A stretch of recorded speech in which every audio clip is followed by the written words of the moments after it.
This is Kurt Vile, and you're listening to 97.1 WXOX LP, Louisville, Kentucky.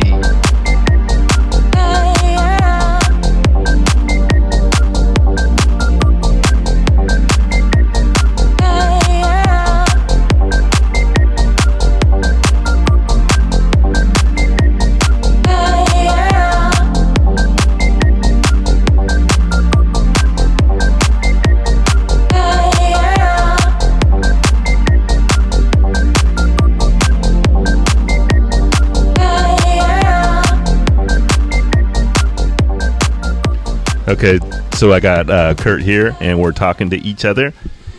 And I met you at, you came to Louisville this past Saturday, and then I also saw you at Bourbon and Beyond a couple years ago. Yeah, and then I saw you one time before that. So I'm going to play a song. Let's start out with a song. This is your famous song that has like 97 million hits. So far on Spotify. That's huge. Can you imagine 97 million people? I can imagine, because I'm living it. Imagine if 97 million people just ran into the ocean all at the same time. Would they do that if you asked them to? Maybe the people that listened. Yeah. Okay, here we go. It's Pretty Pimpin'. Yeah, we're still on. I woke up this morning, didn't recognize the man in the mirror. Then I laughed and I said, oh silly, so the world hears that's right. just me. Then I proceeded to brush some stranger's teeth, but they were my teeth, and I was weightless, just quivering like some leaf come in the window of a restroom. I couldn't tell you what the hell it was supposed to mean, but it was a Monday, no Tuesday, no Wednesday, Thursday, Friday. Then Saturday came around and I said, who's this stupid clown blocking the bathroom sink?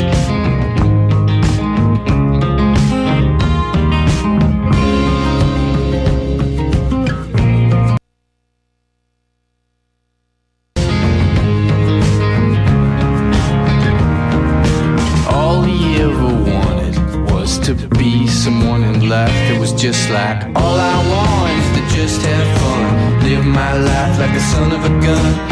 I could be 1,000 miles away, but still mean what I say.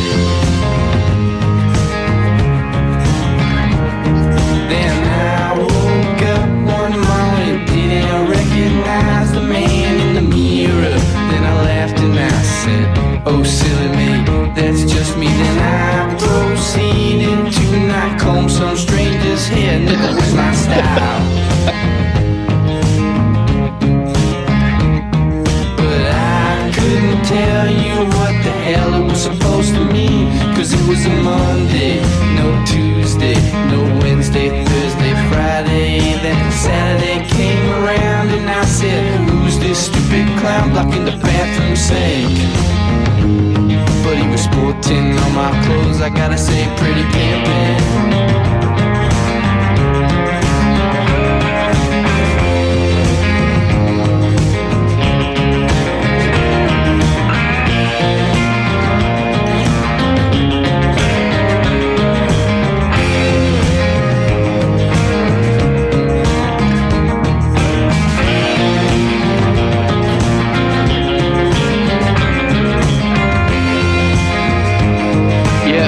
Texted me and she said I can't hear Ethan at all, FYI. Wanted was to be a man, but he was always a little too cute to be a minute under my Well, you can hear me now, so I'm here. Okay. He was always 1,000 miles away while still standing in front of your face on the show. Then he woke up this morning, didn't recognize the boy in the mirror. Then laughed and said, oh silly me, that's just me. Then I proceeded to brush some stranger's teeth, but they were my teeth, and I was weightless, just quivering like some leaf come in the window of a restroom. And I couldn't tell you what the hell it was supposed to mean, cause it was a Monday, no a Tuesday, no Wednesday, Thursday, Friday. Then Saturday came around and I pink. But even sporting on my clothes, I gotta say pretty pimpin'.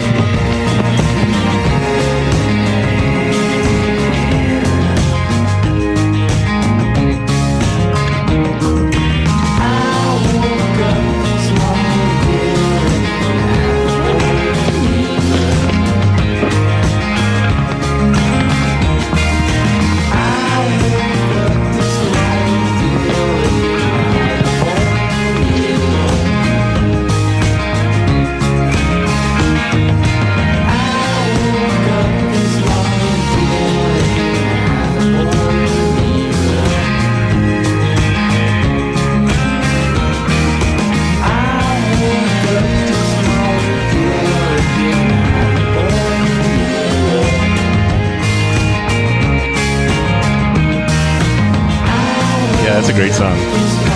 Oh, thanks. You played it the other night. Oh, you did? Did you? Did you play it the other night? Yeah, yeah. That's the one song we have to play. Actually, there's a lot of songs we have to play now. But that one, technically, that's the only song that actually was a hit, like, in ways. Uh-huh. It was, like, number one on certain radio charts, etc. when it came out. So Yeah. people definitely That's all walks of life come to hear that. Children and adults. Yeah, this show that I saw you the other night. Well, I saw your show 3 years ago, and I saw you again the other night, both at the Headliners in their show. You definitely got bigger. There's a bigger crowd and more excitement. And then so it all started like 3 years ago. Jesse, your other guitar player, sent me a message saying that Kurt Vile wanted to meet me, and I was like, "Who? Kurt Vile? Well, that's kind of exciting." So you invited me down to the show, and then you invited us, me and my girlfriend went on the bus and hung out with you, and it was because you said that when you were young, you started out liking this Drag City compilation album that my band. I don't talk about my band on the radio too much, but King Kong was on it. And that's sort of what got you started on this stuff, right? Yeah, I mean, that was like, there were certain, Pavement, I found out Pavement was on there. I knew Pavement from the radio, and they were technically an indie band. That was my, Dinosaur Jr. bands like that started in the indie world, but they hit the radio. They're the first ones I heard. And then because of that, I was like, yeah, stalking Pavement. And I was like, what's this compilation? And there was all these really cool, songs on that comp, yours included. Silver Jews blew my mind with Famous Eyes. The opening track by Palace Brothers for the Mekons et al. So good. And but it's more direct, it was like and accessible. You could make it in your bedroom and still be sort of emotional and folky, but noisy and weird. How old were you when you bought that compilation, the Hey Drag City compilation? I think I was like 14 or 15, 94, 95. And you just went up to the record store and you just bought it randomly? Well, no, back then I would go to like Borders Books or Barnes & Nobles, mainly Borders, and there'd be like this one computer and you just search the band and it says all the stuff. I'm like, what the heck? They have all these albums I never heard of because they're on smaller labels, and then I would special order them from, once I was hip to it, there was this one local CD store where I lived in the suburbs called CR CDs, and I used to order these Drag City CDs, and they'd literally take like 2 weeks to a month to show up, and I'd cut class or something and go get it. And I remember, that comp, Fruitcake Ike, I listen to that now and it just destroys me. It takes me back. But I also remember Silver Juice, Starlight Walker. I got that after, and David, his voice just cut right through immediately. But yeah, you too, your Funky Future Train song. I always thought that was pretty weird. I liked it. I heard it. I turned on Julia Shapiro Band to that song recently, and I liked it even more now than I did then. But certain of the King Kong songs hit me hard. Okay, well, we're talking about this album that came out in the early '90s called Hey Drag City, and so Kurt Vile was just a kid, and he went to the Borders and ordered it, and that's what got him started on being the superstar he is today. And so I don't talk about my own music very much at all. I never even mentioned my band King Kong. So I've been doing King Kong. Drag City put out most of our albums. That's a record label in Chicago. So I'm going to play the King Kong song that he heard from back in the day. It's called This is on that compilation album called Hey Drag City, and it changed Kurt Vile's life. Here's the King Kong song. This is me singing. Eventually. Riding on a train. Riding on a train. Can they hear us right now? Riding on a train. Riding on a train. Can you hear the whistle sound? It lets us know we're future bound. Times are gonna change. Get out of the speakerphone too. It sounds better. Riding on a train. I can hear. Flying in a plane. This is your captain speaking. Flying in a plane. Our destination is the future. Flying in a plane. We're gonna have a good time. Flying in a plane. We're gonna get funky.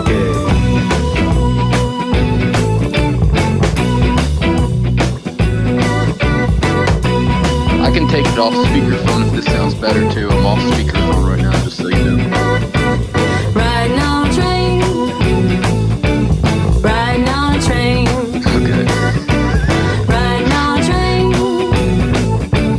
Riding on a train. Can you hear the whistle sound? It lets us know we're future bound. Times are gonna change. Riding on a train. Flying in a plane. This is your captain speaking. Flying in a plane. Our destination is the future. Flying in a plane. We're gonna have a good time. Flying in a plane. We're gonna get funky.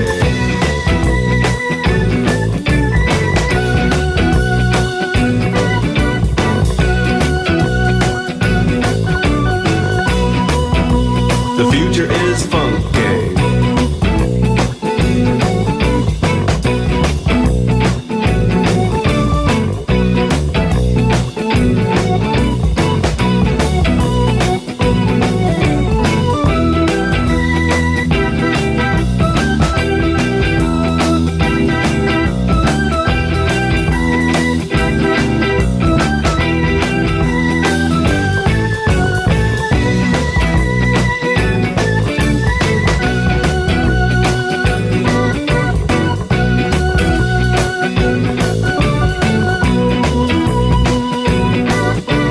Riding on a train. Riding on a train. Riding on a train. Riding on a train. Can you hear the whistle sound? It lets us know we're future bound. Times are gonna change. Riding on a train. Flying in a plane. This is your captain speaking. Flying in a plane. Our destination is the future. Flying in a plane. We're gonna have a good time. Flying in a plane. We're gonna get funky. Flying in a plane. Cause the future is beautiful. Flying in a plane. As we travel ever faster. Flying in a plane. Faster and faster. Flying in a plane. Into the funky future. Funky future train. Modern day plane. And we travel ever faster. Into the funky future. Cause the future is beautiful. The future is funky. And we'll travel forever.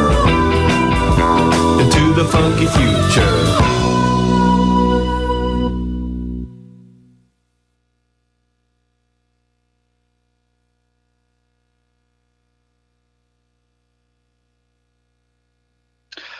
I was actually going to ask about that. That's Oh. cool. Is it? It sounds analog. Yes, it was very. I think we recorded it on a VCR tape. No, it wasn't a VCR tape, but a VHS. They used Oh, to I use, it remember was a studio, and they used VHS tapes as the master tape. Yeah, I remember I did some of that in my day as well. And but it sounded pretty good. And you always hear, every time I hear that bass boing, where I played the wrong note on the bass, where it goes boing at the end of the song. So now you're on tour. Where are you right now? I'm actually in Buffalo. I woke up here. We did like 6 shows in a row and had a day off. And the day off wasn't much of a day off because I was partying. You know, not like I used to party, but then I went and did another 6 shows in a row. And now we have a day off, and I slept literally on the bus until like 2:30 in the afternoon. I woke up in front of the hotel here in Buffalo. We play Buffalo tomorrow. So Buffalo, New York. You just park the bus at a hotel, but you don't actually sleep in the hotel? Well, I mean, on days off, you can. I usually do on the day off, but you can kind of just have your own shower, turn into Gollum in your hotel for a day. Everybody, you know, has a break from each other, even though we all get along pretty good. But yeah, one thing I noticed about your band was you all really get along well. Like, I noticed there's a great harmony, but I mean, that's just from being on there for half an hour. But you all seem to have a good harmony of friendship. Well, that's sweet to hear. We are like a family, and we get along now better than ever. I mean, we've been doing it a while. You know, the pandemic, I'm sure, has a little to do with it. But either way, I think also the music. I think the music is in harmony right now, so it's like an extension of that. Everybody knew their boundaries. Your refrigerator was really clean and organized. There was no mess anywhere on the bus. People definitely know their boundaries. They know not to step to me whatsoever. And yeah, the fridge is clean. That's good. What's it like and you all, so you have the front of the bus, which is sort of like a little living area, and then you just have bunks. And that's really the only privacy you get when you're touring on a bus is just your bunk. Well, you forgot also the back lounge, which is an art now. A lot of times the head singer, they'll keep the back lounge for themselves and turn it into a bed. And I say that's lame. And I want to challenge anybody who does that to a fight. No, just kidding. But no, the back lounge is an art in itself. We used to just throw so much junk back there. Well, some bands, the lead singer has their own bus and the rest of the band's on another bus. Well, yeah, I mean, sure. And, you know, some people have walked on the moon. Yeah, some people fly in their own planes. So, but what's the biggest crowd you've had so far at a show? Non-festivals. Yeah, where it's just for you, not a festival, but where they just come to see Kurt Vile. It's hard to say. I feel like maybe a record or so ago, I probably had clocked some bigger crowds. But I mean, I've definitely played to like 3,000 something people on our own at some point. But then, yeah, with festivals, etc., there's definitely been 5 to 10 plus crowds or something. I'm bad with numbers. But you know, I'm still like, you're still just a regular guy. I'm still a regular guy, and in a way, I'm kind of an underdog. But I am competitive, and I will eventually win. How many albums have you made? I think there's 8 full lengths and then a bunch of EPs. By the way, do you hang on to all your? Do you have like a copy or so of each of your old releases, or are they long gone? One of them, I hang on to them in your archive. One of them, I barely have any. The Old Man on the Bridge album, because that's out of print. I know. And I lost like track of almost all of them. I got 1 or 2, and that's it. Damn. And it's messed up. And there's no more. You got all the other ones. There's no more. Yeah, all the other ones are totally available. They're all on Spotify. Old Man on the Bridge is not on Spotify. I know that. It's on the out of print record label. Well, what do they have the rights to it? Yep. Well, I'm gonna have to talk with some people. Get one of your lawyers on it. Yeah. What expires? It's Homestead. It's at 35 years, so we only have 4 more years, and it expires. Oh, well. So I can have it back after that point. Okay, so here's another song that you said it really blew your mind when you were a 14-year-old kid in Philly, called Ike. This is also on the Hey Drag City compilation.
Yep, that is a good song. Yeah, it's so good. Hypnotic. I forgot all about Fruitcake. I bought a couple Fruitcake 7-inches, and it's like a dude is singing, and it might be them, and one is pretty. It's sort of like a pornographic comic book comes with it. So when you were a 14-year-old kid in Philly, and you were buying this Drag City compilation album, did you have a group of friends that were all into the same stuff, or did you just like pursue that on your own? You just knew this is what you were into. It was kind of on my own. Eventually I would meet some people. Like, I mean, I met a kid in high school. He was more into punk rock, but he's the one who told me if you go downtown and get vinyl, you can get stuff that aren't on the CDs, you know. So I started buying 7-inches, and that's how I found all like the Pavement Drag City 7-inches after they were, you know, had already been on Matador. And then I started, just the fact that 7-inches were $3. There's another, like, just off the top of my head, you know, I would just see anything that was on that Hey Drag City, Smog or whatever, you know, a hit 7-inch, or Smog Floating 7-inch, all like $3. There's a band called Mantis.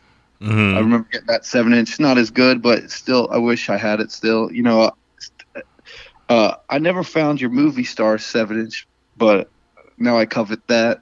Yeah, that one's really rare. I got that in my secret hiding place. Okay. So you didn't need a group of friends, because a lot of you know, when you're young, you all have to listen to all the same. You have a group of friends, your buddies, and you all have to listen to the same music, and you don't really think independently of them. You just want to like be part of the group, and so you say, but you weren't. I was on the outskirts. I was like feeling a little. I mean, eventually I met people who were into indie rock, but not really. Like my band, for instance, was my cousin was on drums, and my good friend John Newman, my high school friends, and they were Fish heads, and I hated Fish, and they were kind of like sort of look down their nose at like the music that's kind of more could be out of tune, but you know, eventually I showed them, you know. What were the popular kids in your school listening to back then? Well, I really don't. I don't know. I mean, I would say honestly, you're a little bit younger than me, so I went to school just outside of Philly, and you know, and it was honestly like a lot of like black community style, and they were listening to. I remember Wu-Tang, Old Dirty Bastard on the bus, and like that stuff's like my favorite music now. I loved it then, but like now, it's really my favorite stuff. But like, yeah, there wasn't really like a popular, you know, like in like the Clueless movie kind of, you know, that kind of popular crowd. So I can't say, I don't remember, but hardly anybody was listening. I was probably the only one listening to Drag City at the time. And then once I got out of high school and moved to Philly, and people up at my wife, she was my girlfriend then, but she went to college at Dartmouth. They were all listening to. Drag City's more like the college crowd, especially like maybe a little bit elite kind of college crowd music. Maybe what? A little bit like the elite colleges, you know, like East Coast and that kind of thing. That's what I would think. Yeah. That was my impression of it. Okay, so of course I got to ask you, how do you go about writing songs? Well, that's a really broad question, but I'm sure. No, I know. In the early days, I used to think you had to sit down with a guitar and write the lyrics kind of linearly. No, you got to start out with the idea first, right? Well, listen, there's like a million ways at this point. Is my point. Like I could be just driving around listening to the R&B station for 70s R&B, and then like I'm just pumped because I realize I love this station so much with Lady B and DJ Touchtone, and like I'm like all of a sudden these lyrics just pop into my head, which sort of reminds me of how one of my favorite songs of yours right now is basically You're Lifting Funky Town, and I was like, man, why didn't I think of that? So maybe I'll lift yours, you know? But like there's no rules. That's the beauty. Like, yeah, I could sit down on a guitar and get lost in a pretty chord and lyrics might come out, but more and more these days they're all separate. I'll be walking down the street and write. I kind of just keep my brain open and I'll write lyrics really fast because I know it's about to happen, or don't think too much about it. And then there's all kinds of outlets like synths or drum machines samplers, or just a straight up guitar, or you're rocking out with your band, or you're walking down the street without anything. Or just listening to other music and like inspired by it. So it's just like, just think about there's like a million different portals or whatever floating all around you, and they just keep them open, you know, when the stuff might float in at any time. Well, the way I look at it usually is you think, well, I can't force a song. And if I sit down and try to write a song, you know, it's not like writing a paper or article or something. You just can't force it. But then if you don't force it, then nothing happens anyway. So to me, you got to try, and then you give up, and then boing, then you get a crazy idea, and then you go back to it. But you got to sort of work it. You got to like work the muscles. Work those like brain muscles. I think that's cool to hear from you, because I've been in because there are no rules. Yes, or the Brill Building or Nashville style, they all sit down to write a song. They're like, it's time to write, and that's cool. I don't do that so much. For a while, I lived by don't force it.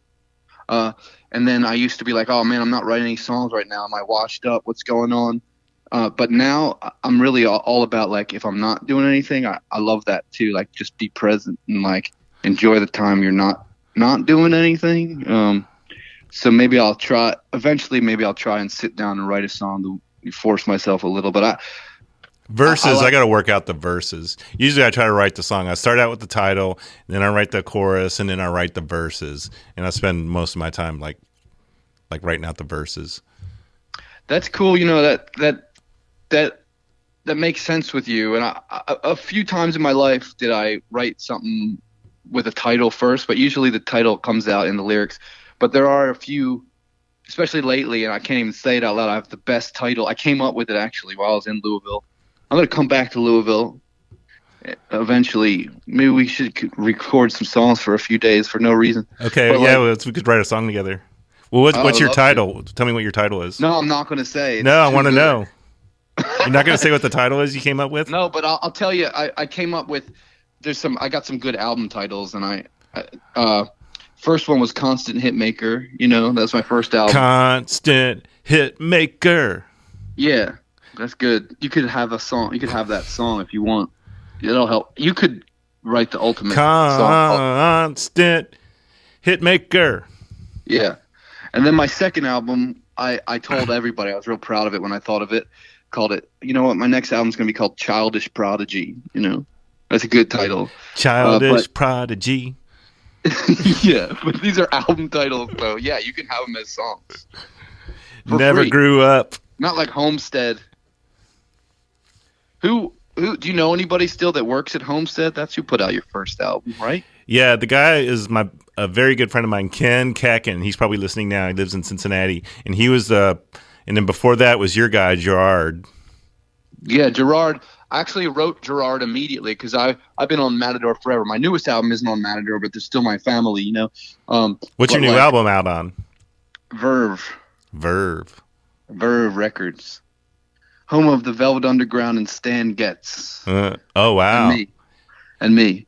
Well, Gerard and Ken Kacken are great guys. And then Homestead. Gerard is the best. And then Homestead was really weird as a record label. Yeah, I got a lot of Homestead stuff back then, too. Definitely New Radiant Storm King. There was a cool compilation they put out, you know, and I got into New Radiant Storm King through that, and I got some of their 7-inches, and then I realized it was all incestuous. Like, you know, members of that play with Silver Jews, etc. That kind of thing was just as influential to me, you know, like the whole incestuousness of it, you know. Okay, well, I'm going to play this song, the King Kong song, Dirty City Rainy Day, and it's kind of like the song where I accidentally ripped off Funky Town. Was it an accident? That's even... It's probably, you know, because, you know, I didn't know, you know, you didn't have Spotify back then, so I didn't have the album of that song, but I probably heard it at a party somewhere, and it just got like in my brain, and I didn't realize that I was like ripping it off until somebody was like, that's cool. Funky Town. But anyway, it's good that that's what you got to do, you know. But anyway, I can't do anything about it now, so I'm gonna play it real quick. Yeah.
that's one verse too many. If I'd go back, I wouldn't have that third verse.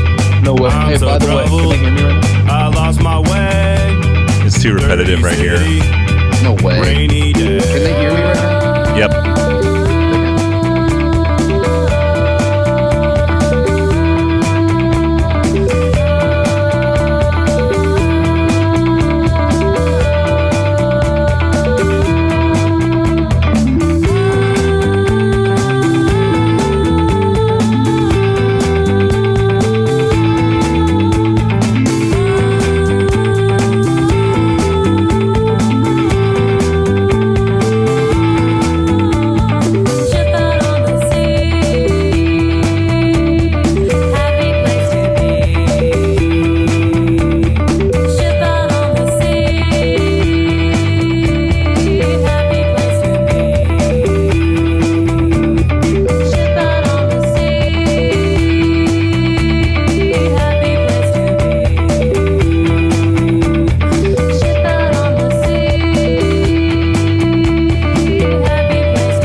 And I wanted to thank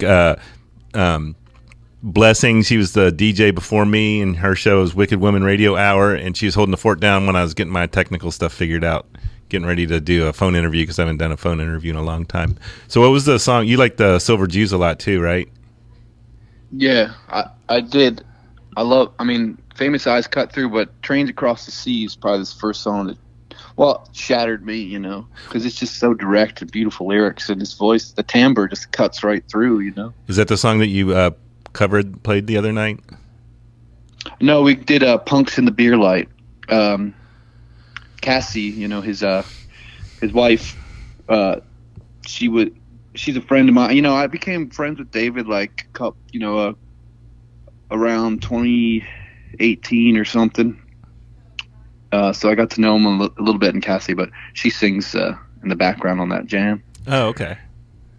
Yeah, it's the opening track on Tanglewood Numbers.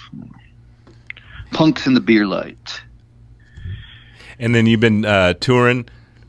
So the song you covered is what's it called? Punks in the Beer Light? Yes. Hey, are you recording this radio show? I hope so. I'm not. Dang. Can you go back in or no?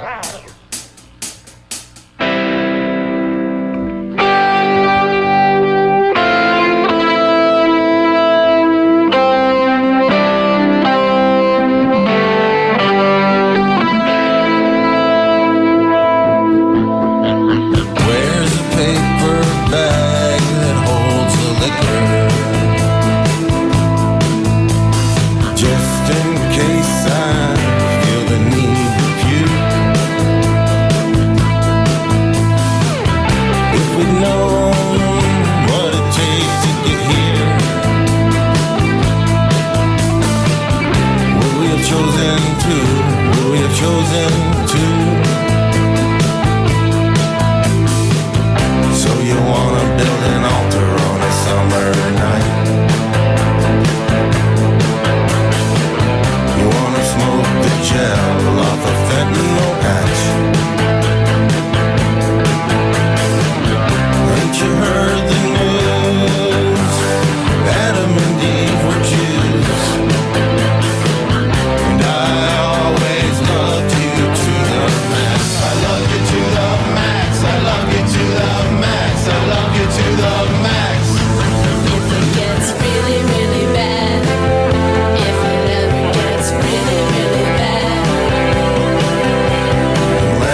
So in the 90s, David Berman came to Louisville. We had this beautiful girl named Cassie that lived in Louisville, and he came, took her away to, got together with her, and they got married, moved to Nashville, and they recorded music together. And I always remember a song, "You're the Only 10 I See." Yeah, and she sings on it. I used to sing that to my kids to go to bed at night. And I finally told Cassie in particular that, and her mind was blown. But they love to sing that part that Cassie sings. I look through offices and honky tonks for a man enough to be. Yeah. So how long is your tour that you're on? You go to New York City? We already done New York City in the beginning of the album cycle. This album came out in April. I think we played, New York in June or something. But what's an album cycle? Just meaning the album came out, the tour cycle or whatever. I mean, we're going to be touring this album on and off for the next couple of years, I guess. But the start of the tour usually hit the big cities first. Uh-huh. This is my second U.S. leg of the tour, which started a couple of weeks ago, I guess. I got one more week of shows, I think. And then we're going to play on Seth Meyers at the end. Oh, so we are going to New York City at the end, but we're not playing a gig. We're going to play on Seth Meyers. And you don't get intimidated by all that? I mean, I have gotten like you're looking ahead to 2 years of touring, and that doesn't, thinking, wow, that's a lot. Well, I wish I could just be at home, hanging out chilling at my house. Honestly, it's pretty chill, and like we're off all winter basically, and then I don't even know what's next. But I know we're gonna hit festivals in the spring and summer, and probably it's all in the works. It's less. We tour less intense this time than any other time. It's all about having breaks in between, and then you got to also sort of you got to capitalize as well. And, when you have a new album, definitely hit. And somebody from the record label says, okay, your album comes out and then you got to go on tour this long. We're going to get you on this tour. Or do you say, hey, I want to tour all this time? I mean, I got a manager. In the early days, the label definitely gets pretty involved, and I've been doing it long enough now. I've been doing it professionally since, 2008 I had records coming out, but 2009 on was pretty pro, but there were definitely some growing pains in there, but, so that's over 10 years. So you went pro basically. I make my own rules. You went pro basically in 2009? Yeah, I went pro in 2009. And then there's this other band that's touring with you. What are they called? Julia Shapiro is my good friend. She writes really amazing songs. How long is she going to tour with you? She's on most of the tour, but actually maybe a band you heard of from the 90s is going to do the last 4 shows. Come. You ever hear of them? Yeah, I heard of them. They're from Seattle, right? And they were on your bus. We hung out on the bus. So anyway, it's my birthday today, and my big birthday present, one of them is getting to talk to Kurt Weill on the radio. And then Julie is wishing me a happy birthday. So here's her wishing me a happy birthday. He knows what I did.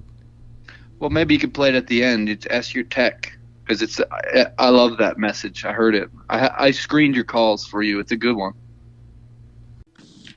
Hey, Ethan. This is Julia from Chastity Belt, and I just wanted to wish you a happy birthday. Today's your special day. That's so nice of her. Okay, now she wants to hear On the Floor. Hey, what's up? This is Julia Shapiro from Chastity Belt, and this is our song, On the Floor. So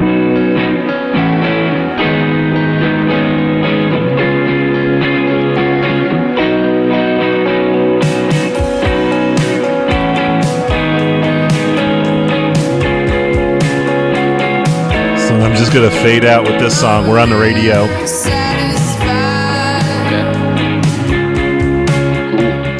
Thank you very much for letting me interview you, and I hope your tour goes awesome and and we get together and write a song together. Yeah, no, we definitely will. I'll come to Louisville. Maybe we'll play that venue you just said that's sort of like all tomorrow's parties. Yeah, that days, and we'll work it out. The American Turners of Louisville. Yeah, let's put on some kind of show there.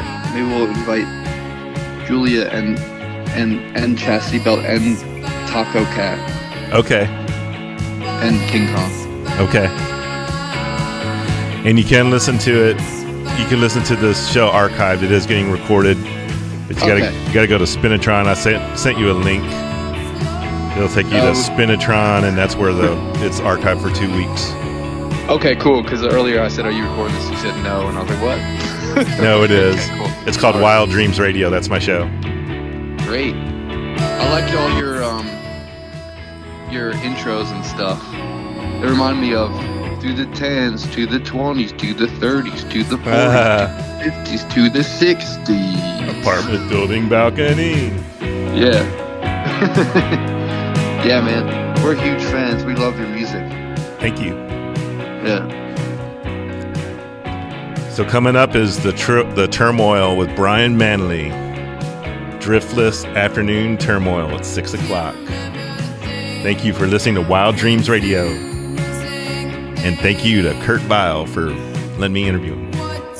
Thank you to Ethan Buckler for being so cool. My pleasure. And tonight